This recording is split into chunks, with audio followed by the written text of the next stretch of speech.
Chapter 3. The Storm Singer's Whisper. There are mornings when the Wandering Tavern wakes before I do. I can feel it in the walls, a held breath, a tension like a quiet hum of a harp string just before it's plucked. When I stepped into the main room, the lanterns flickered, not with warmth, but with a strange expectancy, as though someone unseen stood among them, brushing their fingers along the edges of the glass.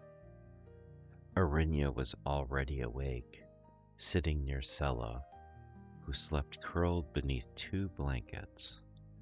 Her breathing was deeper, steadier, the kind of sleep a child only finds after many nights without it. Arinya, though, she looked troubled. Not afraid, not shaken, but listening. "Lion," she whispered as I approached, "did you hear it last night?" "Hear what?" She hesitated, chewing her lower lip. Someone was singing. I, I lifted an ear. "In the tavern?" "No." Outside, Arinya's voice grew quieter.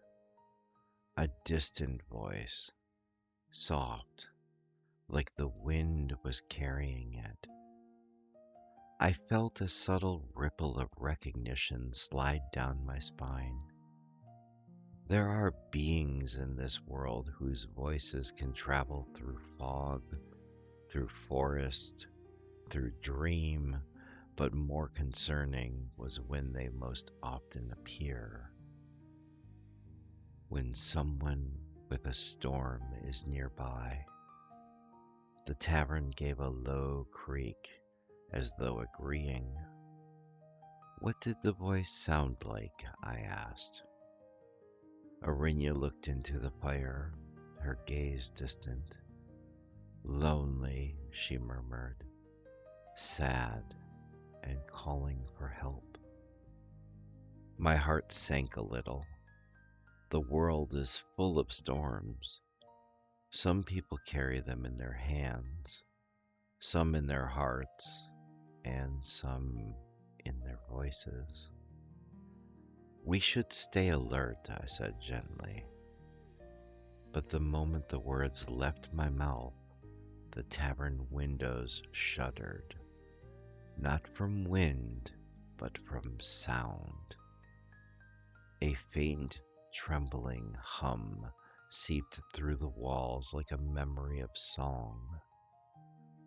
Arinya's eyes widened. "There," she whispered, "that's it." Sella stirred in her sleep.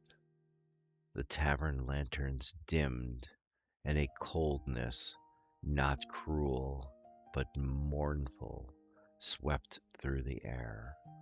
The tavern had heard the voice too, and the tavern door opened with a deep, slow groan, as though reluctant to send us into whatever waited beyond.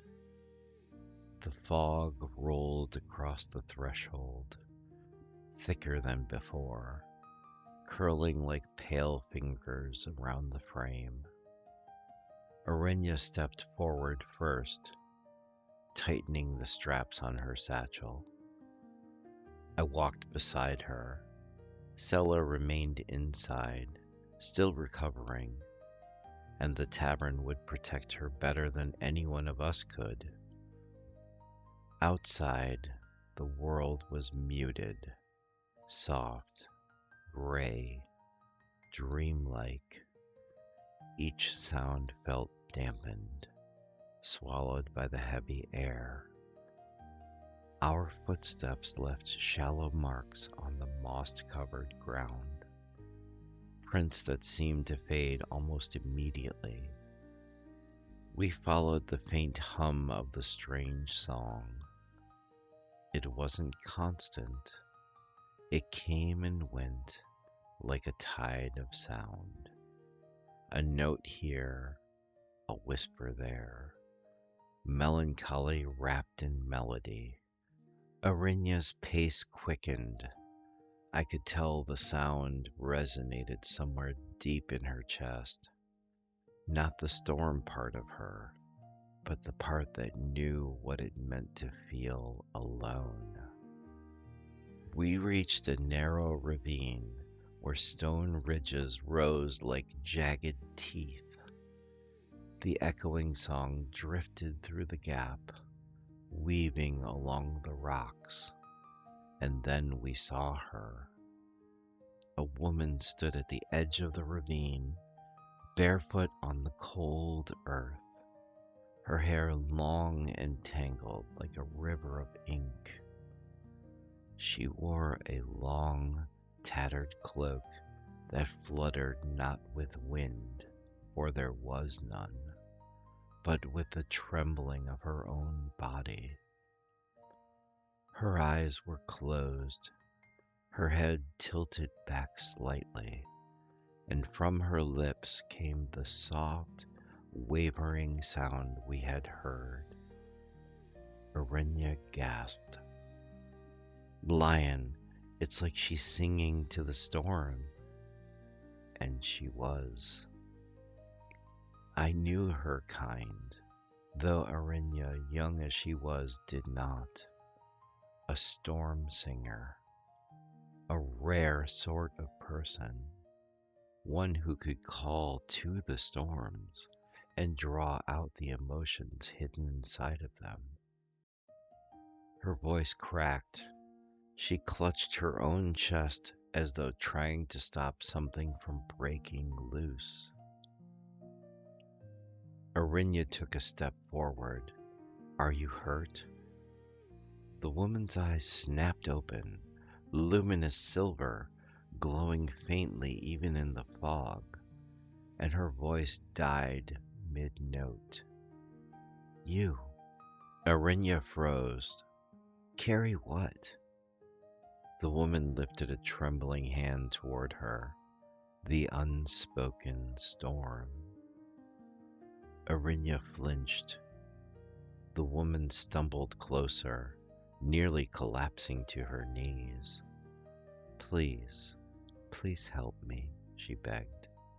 "I can feel a storm trapped inside someone nearby, but I cannot reach it. My song is failing me." Arinya exchanged a look with me, confused and concerned. The woman continued, voice breaking. "I've been hearing it for days. A storm in agony. A storm suffocating its keeper. I've tried calling out to it, but I am too weak. I cannot soothe it alone."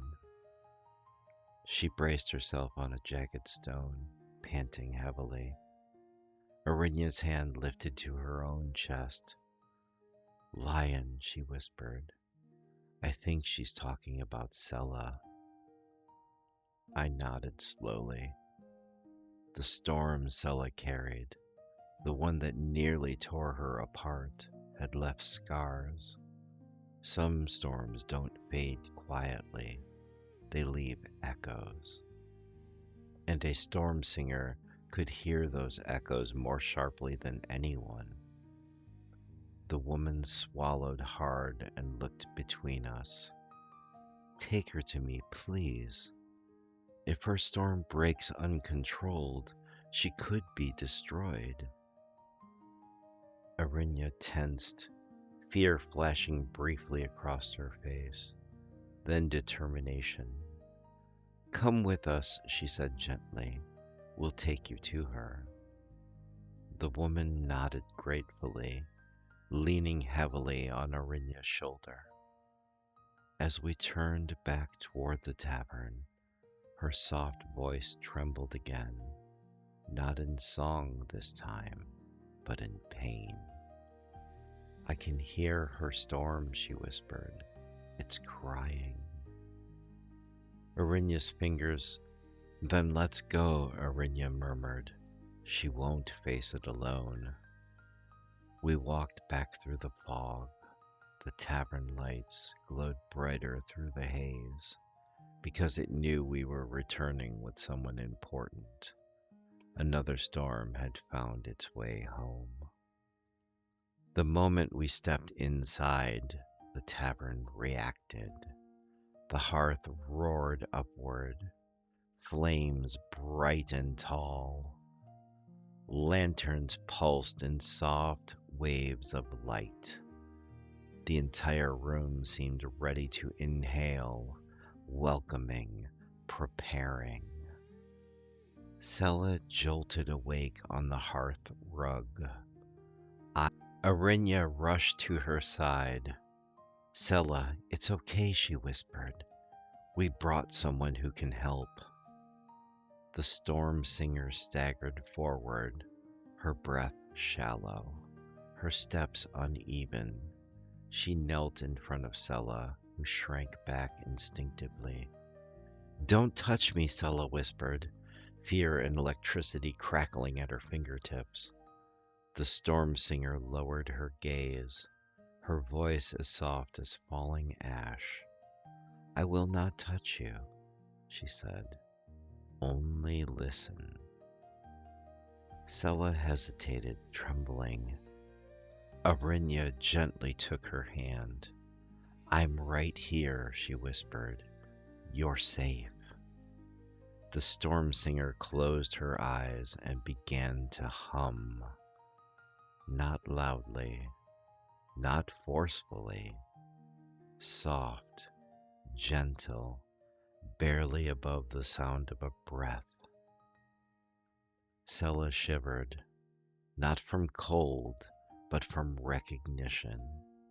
The storm singer's hum shifted, dipping into deeper tones, rising into tender notes, blending into shapes that sounded like grief and hope. Sella gasped. Her storm flickered. Arinya held her tighter, grounding her. The woman's voice wove around Sella's trembling form, not invading, but inviting. Inviting her storm to speak. And it did. A soft wind gathered around Sella's shoulders. A few sparks of pale lightning shimmered. Her tears fell freely. It hurts, she whispered. I know, the storm singer murmured. Let it. The wind softened. The sparks dimmed. Arinya stroked Sella's hair gently. We're here. We're right here. I stood behind them all, hands resting on the bar counter, feeling the tavern's heartbeat align with theirs, slowing, calming, soothing. After many long minutes, the woman's hum faded. The light in the room steadied. Sella collapsed quietly into Arinya's arms, exhausted but lighter. The storm singer trembled, falling back into her hands. You saved her, Arinya whispered. The woman shook her head weakly. No, you did. I only helped loosen what was too tight to breathe. She looked up at Arinya, eyes tired but warm. You carry a storm as well, child, and yours sings louder than hers. Arinya's breath caught, but before she could answer, the storm singer smiled faintly. I will help you too when the time comes. She collapsed, and the tavern lights dimmed to a soft, protective glow around all three of them. Arinya, Sella, and the woman whose voice could calm storms. I walked forward, lifting the storm singer carefully into my arms. We'll take care of her, I said quietly. She's safe now. Arinya looked up at me, still holding Sella close. Lion, is this just the beginning? I nodded slowly, the weight of truth settling deep into my chest. Yes, I said softly, it is, because I could feel it now. This was the chapter where the storms began to speak to one another, and the world was listening.